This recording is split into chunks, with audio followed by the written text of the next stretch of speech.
Morning, everybody. My name is Rochelle, and I am a producer here at ICIS. I am joined today by Neil Burns, who is the CEO of P2 Science, our long-term and long-time trusted partner, and a co-producer for the ICIS World Surfactants event. Now, this morning we'll be talking a little bit more about what's happening in the surfactants market, but also trying to find out what kind of insight you guys could gain from joining us at this year's event. So before I begin, I'm going to say hello to Neil. How are you doing? Doing great, Rochelle. Nice to see you. Nice to see you too. And so let's kick off. Let's start with a little bit of insight into the market. So I'm going to ask the first question, which is, what are some of the overarching trends driving the market right now?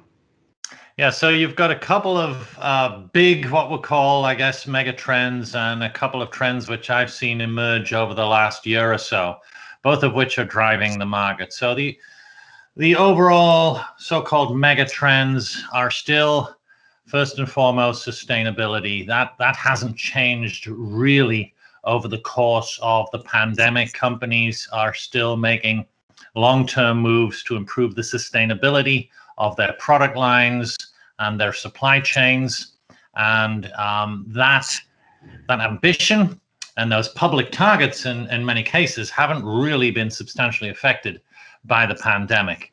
The other large trend which we've seen now emerging for several years is making the supply chain more robust, strengthening the supply chain. I think, if anything, that has been accelerated by the pandemic. Many companies have taken a closer look at their supply chains over the past year or so and become increasingly sensitive to over-reliance on either a single source of supply or a single feedstock stream, or over-reliance on supply chains which are too long. And so you're seeing a lot of scrutiny being put on the sources of supply, which may be halfway around the world. So those two, sustainability and supply chain, I think, continue over the course of many years. More recently, what I've seen in our market is, within the last 12 months, an increased merger and acquisition activity. I think this is parallel the market as a whole. M&A is up. There's been a lot of activity, I would say, after the middle of last year, in larger companies rationalizing their portfolio and buying up smaller companies. In our industry, we've seen BASF spin off the Kankakee, Illinois plant, which was, of course, among other things, a surfactant plant. That was picked up by a private equity company. One Rock Equity. The other, towards the end of last year, beginning of this year, we saw Solvay spin off their amphoterics business, essentially the McIntyre business, which they bought 10 or 11 years ago, and that was also picked up by a private equity company. So M&A, I think, will continue to be fairly active in our industry. The other thing, the fourth trend I've seen emerging in the last, I would say, 6 to 8 months, is an increased activity in biosurfactants. Now, as you know, biosurfactants have been around for a long time, and we've talked about them a lot in our conferences. But fairly recently, we've seen a couple of significant moves. Stepan bought the assets of Logos Technologies, a biosurfactant company, and then shortly after that bought a fermentation plant in Louisiana that used to belong to Miriant. And so they have the production assets and the intellectual assets to form the basis of a biosurfactant business there at Stepan. The other announcement, I think, was just maybe a week or 10 days ago, was from BASF that announced a partnership in the biosurfactant area with Holoferm. Of course, attendees at our conferences will be fairly familiar with Holoferm, a Manchester-based biosurfactant company. BASF also at the same time announced a partnership and investment in Allied Carbon, another company fairly active in biosurfactants. And so I think with the emergence of these larger companies now firmly in the biosurfactant field, that kind of puts the technology a lot more into the mainstream. Prior to this, the only big name company, I think it's fair to say, that was active in biosurfactants was Evonik. So we like the trend in biosurfactants. So, to wrap it all up, sort of long-term sustainability and supply chain, more short-term, but perhaps turning into longer-term trends, mergers and acquisitions, and biosurfactants. So there's quite a lot happening in the surfactant area today. Exactly. And so I know that you spoke a little bit about, some supply chain and making it more robust. Given the increase in demand for surfactants in general, the industry has done quite well. But why do you think topics like business resilience and supply chain resilience, why do you think they're relevant today? Or what are we anticipating maybe that could make these topics necessary for the surfactant industry going forward? Yeah, so you're right. The industry, especially in basic surfactants, cleaning surfactants, has seen a lot greater demand. I think I think the one thing that has changed, that is making supply chain more of a critical topic, is information technology. Information technology is obviously, as everyone knows, has evolved substantially over the past 10 years, and the cost of applying information technology has gotten lower over the years. And so I think today the ability to track and trace pieces of the supply chain, not just individual suppliers, but individual lots of raw materials, and at the consumer product end, individual bottles and packages, the ability to manage complex systems involving those types of things has gotten a lot easier, because the cost of information technology has gotten a lot lower. If you couple that with the application of things like artificial intelligence and machine learning, you can see a whole new level of sophistication is possible across a supply chain at a much lower cost than it was even a few years ago. And so, you'll see companies, all of the big consumer products companies, but especially companies like, for example, Henkel, putting a lot of time and energy into the technology behind their supply chain. In fact, we've heard from Henkel on several occasions at our conferences talking about the innovations they've been able to put in place, involving millions and millions of data points per day or per hour even, across the supply chain, being managed at a level which was really simply not practical before, because of the cost of the information technology that would require. So, as costs come down for information technology, as things like artificial intelligence and machine learning become a lot more accessible to regular companies, you're going to see a lot more attention played to supply chain management, supply chain optimization, things like using, for example, the blockchain to track sustainability across the supply chain, to track the use of, let's say, sustainable palm oil at different points of the supply chain, or sustainable coconut oil, right? Things like that, tracking and certifying the renewability of products across the supply chain. All this stuff is becoming much, much easier, much less costly, and that's just driving it into the mainstream. And I think our industry, the surfactant industry, is a pretty good candidate, really, to apply all this stuff, because most of what we make, well, a good chunk of what we make, let's say roughly speaking, 3/4 at least, is not far removed from the consumer, right? The surfactants which go into laundry detergent and liquid soap and shampoo and so forth are right there, directly in the consumer market, and often in contact with the consumer, like soap and shampoo. And so, the consumer themselves are very concerned about and interested in the provenance of those products, where they come from, what they're made of, what's the sustainability profile like. And so that level of interest kind of drives a level of scrutiny on the supply chain, and really promotes the ability to be able to monitor that. So I think our industry is a pretty good proving ground for a lot of this new technology. So it's pretty exciting, and I know we'll be talking a lot about that at our upcoming conference, as we have in the past. Absolutely. We are definitely looking at kind of supply chain resilience and obviously digitalization of the supply chain, some of the things that you mentioned earlier. So I guess my next question is that the innovation you're most kind of excited about, or what else is happening in the surfactants industry that's, exciting you at the minute in terms of innovations or new products or product development? What would that be? Yeah, I mean, those are two things that a few things I'm pretty excited about. The other, there's a couple of other things.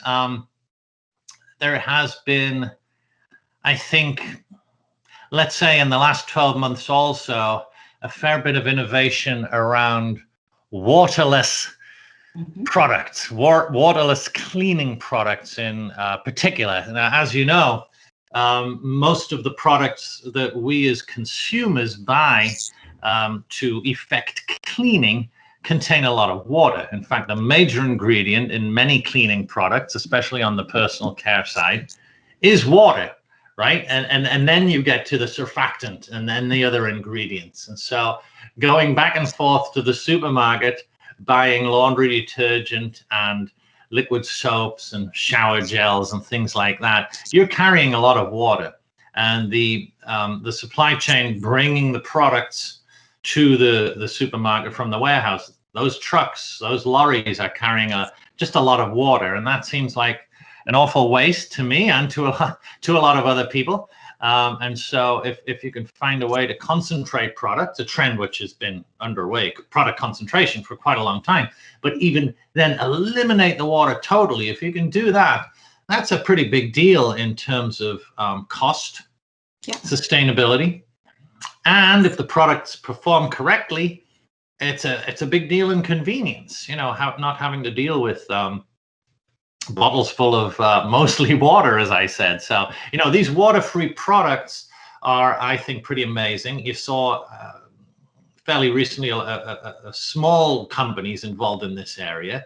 But then last year in 2019, P&G made a fairly significant push into waterless products. In fact, we were so impressed. They won one of the awards at the Surfactant Awards last year for their EC30 line of waterless products. And so these are really very high performing, both personal care and household products, available from P&G. Just no water. I'm looking around here because I had some on my desk, but I've used them all. No water at all, but incredibly high performing. So I think this is, we like this trend a lot, and we think this is certainly the way of the future for all sorts of reasons, not just sustainability, but cost and convenience as well. So we think that's pretty exciting. The other thing I guess I'd like to highlight is that, as we said, biosurfactants definitely coming into the mainstream. I would place a lot of significance on what Stepan and BASF have done.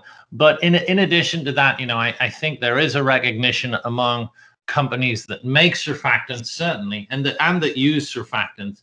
There is a recognition of the value of a balanced portfolio. So perhaps in the past there have been times, I'm talking now maybe 20 years ago, there have been times when companies have been over-reliant on a single source of supply or a single stream of supply. They've been, let's say, over-reliant on palm-based products or petroleum-based products, or even more specialized natural gas-derived products. And that has proven in some cases to be their undoing. I think today, especially with innovations that I mentioned in supply chain, you're seeing companies recognizing the value of a balanced portfolio, to not be over-reliant on a single source of supply, but having the ability to use petrochemicals from oil and gas, even from coal, as well as biosurfactants, palm-based surfactants, maybe some other vegetable oil sources of feedstock, and really diversifying their reliance so that they're not caught short in terms of shortage or spikes in price. And this is a strategic outlook which a lot of companies are taking And I think this balanced portfolio approach, when you're looking at, economics, security of supply, performance as well, baking all these things into the equation and having a robust collection of sources of feedstock. I think that's the hallmark of a fairly strategically sophisticated company, and we're starting to see a lot more deliberate approach to that sort of thing in our industry. Yeah, and one of the sessions that we do have at this year's conference is about rebounding through resilience and through diversification. So that's definitely interesting, something for us to look out for.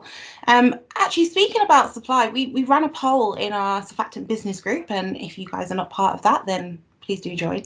And we actually had 4 options, and we asked people what was the market development that you think was going to have the biggest impact on the industry, and the options we gave were COVID-19, sustainability, regulation, and supply. And there was an overwhelming response from people saying that supply was their biggest concern. And one of the most interesting comments we got from somebody was that actually this could create a huge opportunity for the industry to invest in biochemistry and more sustainable options.